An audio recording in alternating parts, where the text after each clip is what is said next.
आज हम इसका लॉन्ग क्वेश्चन नंबर 2 करते हैं। ये लॉन्ग क्वेश्चन 2026 के पेपर्स के लिए कट था स्मार्ट सिलेबस की वजह से, लेकिन अब 2027 के लिए कोई स्मार्ट सिलेबस नहीं है, आप लोगों ने कंप्लीट सिलेबस करना है।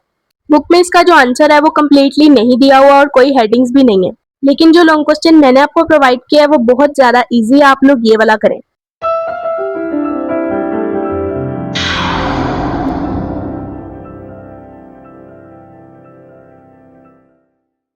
अस्सलाम वालेकुम dear students and welcome back to my channel. आज का जो टॉपिक है वो है 9th क्लास केमिस्ट्री। इसका है chapter number 1 states of matter and phase changes. आज हम इसका लॉन्ग क्वेश्चन नंबर 2 करते हैं। क्वेश्चन की स्टेटमेंट क्या है? What are allotropic forms? Explain the allotropic forms of carbon and sulphur. How does coal differ from diamond? ये long question 2026 के पेपर्स के लिए कट था स्मार्ट सिलेबस की वजह से, लेकिन अब 2027 के लिए कोई स्मार्ट सिलेबस नहीं है, आप लोगों ने कंप्लीट सिलेबस करना है। बुक में इसका जो आंसर है वो कम्प्लीटली नहीं दिया हुआ और कोई हेडिंग्स भी नहीं है, लेकिन जो लॉन्ग क्वेश्चन मैंने आपको प्रोवाइड किया है वो बहुत ज्यादा इजी है, आप लोग ये वाला करें। सो फर्स्ट ऑफ ऑल आपने एलोट्रोपिक फॉर्म्स की डेफिनेशन लिखनी है। इस क्वेश्चन में ना 4 चीजें पूछी गई हैं हमसे। उसने सबसे पहले ये कहा है व्हाट आर एलोट्रोपिक फॉर्म्स, यानी हमने एलोट्रोपिक फॉर्म्स को डिफाइन करना है। तो इसकी डेफिनेशन क्या है?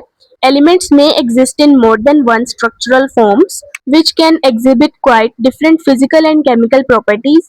These forms are called allotropic forms and phenomena is called allotropy. कुछ एलिमेंट्स एक ही तरह के एटम से बने होते हैं, लेकिन वो एक से ज्यादा अलग अलग शक्ल में पाए जा सकते हैं। इन फॉर्म्स यानी शक्लों को एलोट्रोपिक फॉर्म्स कहते हैं, और जो ये अमल होता है यानी फिनोमिना होता है इसको एलोट्रोपी कहते हैं। नेक्स्ट आप लोगों ने इसकी करनी है example.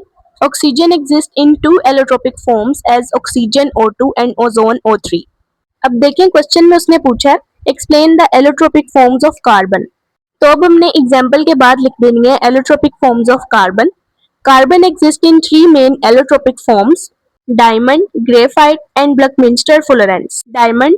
Diamond has a giant macromolecular structure. It is hardest substance and does not conduct electricity. Due to its hardness, diamond is used for making jewelry. अब यहाँ पर जो जाइंट मैक्रोमोलिकुलर स्ट्रक्चर है ना, उसका मतलब क्या होता है कि डायमंड में जो कार्बन एटम्स होते हैं ना, वो एक बहुत बड़ा और मजबूत नेटवर्क बनाते हैं जिसे जाइंट मैक्रोमोलिकुलर स्ट्रक्चर कहते हैं। अब डायमंड के बाद है graphite. Graphite has a layered structure of hexagonal rings of carbon atoms. It is soft, black in color and conducts electricity. Graphite is used in pencil lead and as electrodes. अब hexagon क्या होता है? Hexa का मतलब होता है 6 और गोन का मतलब होता है एंगल्स। ग्रेफाइट में ना हर कार्बन एटम अपने 3 दूसरे कार्बन एटम से बॉन्ड बनाता है। जब ऐसे 6 कार्बन एटम्स जुड़ते हैं तो उनकी शक्ल एक शहद के छत्ते की तरह बन जाती है। अब नेक्स्ट पॉइंट है बकमिंस्टर फुलोरेंस। ये एलोट्रोपिक फॉर्म्स ऑफ कार्बन का लास्ट पॉइंट है। Buckminster fullerene C60 has a cage-like structure made of spheres. The carbon atoms are arranged in pentagons and hexagons. Fullerences are stable at high temperature. It is soft and does not conduct electricity. अब इसका मतलब क्या है? Buckminster fullerene C60.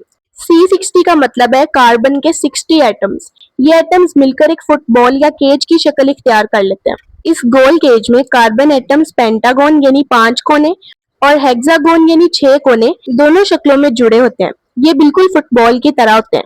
अब हमारा definition of allotropic forms भी हो गया, एलोट्रोपिक फॉर्म्स ऑफ कार्बन भी हो गया, और अब एलोट्रोपिक फॉर्म्स ऑफ सल्फर और different between coal and diamond रह गया। Subscribe to Irhaj notes hub for easy notes of matric and inter classes. अब है allotropic forms of sulphur. Sulphur exist in 2 crystalline allotropic forms, rhombic sulfur and monoclinic sulfur. Rhombic sulfur is a yellow crystalline solid and it is stable at room temperature.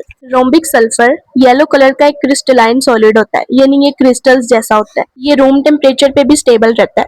अब next है monoclinic sulphur. Monoclinic sulphur forms needle like yellow crystals and it is less stable then rhombic sulfur. अब ये जो monoclinic sulphur होता है ना, ये सुई जैसी शक्ल का होता है और ये रोम्बिक सल्फर से कम स्टेबल होता है। अब ये हमारा लास्ट पॉइंट है जो कि है different between coal and diamond. अच्छा, डिफरेंस आप लोगों ने हमेशा इस तरह से लिखने हैं, ये बहुत ही क्लीन और रिप्रेजेंटेटिव लगता है। तो जो फर्स्ट हेडिंग है वो है composition. Coal mainly contains carbon with impurities. Diamond is a pure form of carbon. जो कोयला होता है ना, वो मेनली कार्बन पर मुश्तमिल होता है, लेकिन इसमें दूसरी इम्प्योरिटीज भी शामिल होती हैं, इसलिए ये प्योर नहीं होता। और जो डायमंड है वो प्योर कार्बन की फॉर्म में होता है, इसमें कोई मिलावट नहीं होती। नेक्स्ट है structure. It has an amorphous structure with no regular shape. इसका जो स्ट्रक्चर होता है वो एमोर्फस होता है, यानी इरेगुलर होता है, यानी बेतरतीब होता है। Diamond has a crystalline giant macromolecular structure. ये मैं आपको पहले एक्सप्लेन कर चुकी हूँ। नेक्स्ट है properties. Coal is soft, black in color and it burns in air. Diamond is the hardest, transparent and it does not burn easily. अब इसकी लास्ट हेडिंग है यूजेस की। We use coal as fuel. We use diamond in jewelry.